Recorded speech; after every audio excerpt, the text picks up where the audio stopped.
Le 17 juin de chaque année est consacré Journée mondiale contre la désertification et la sécheresse. 2023 marque la 29e édition et le monde se penche sur l'accès des femmes à la terre et leur implication à la gestion durable des terres. Pendant ce temps, la désertification gagne du terrain au Burkina en dépit des nombreuses actions de lutte.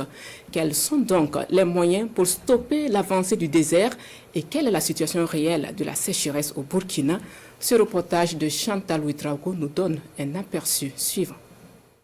Difficile de bloquer l'avancée du désert au Burkina Faso. Les terres se dégradent continuellement, avec en moyenne près de 300 000 hectares perdus chaque année. Le phénomène est surtout critique selon l'Organisation des Nations Unies pour l'alimentation et l'agriculture FAO, qui estime à 9 millions d'hectares de terres décimées au Burkina. Cela représente un lourd préjudice pour un pays où plus de 80% de la population dépend de la production agricole et que l'économie nationale tire 2/3 de ses ressources de la production agricole, forestière et de l'élevage. La désertification et la sécheresse sont deux phénomènes interconnectés menaçant la biodiversité et la sécurité alimentaire. C'est ainsi que le pays s'est engagé à restaurer 5 millions de terres d'ici à 2030 à travers l'initiative Grande Muraille Verte. La mise en échelle de la politique de réduction des émissions provenant du déboisement et de la dégradation des forêts,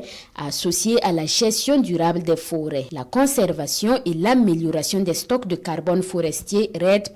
Et les actions se multiplient. En 2017, le pays se lance à mettre en œuvre l'objectif de neutralité en matière de dégradation des terres d'ici à 2030. Des programmes et projets sont mis en œuvre par des organisations pour la régénération des sols, la pratique de l'agroécologie et le reboisement, entre autres solutions appliquées pour fertiliser les sols et absorber l'eau des fortes précipitations.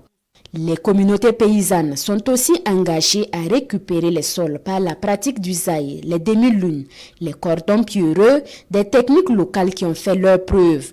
Mais le facteur sécuritaire et le déplacement des populations accroissent la pression sur l'environnement et menacent fortement les dynamiques locales et les diverses initiatives.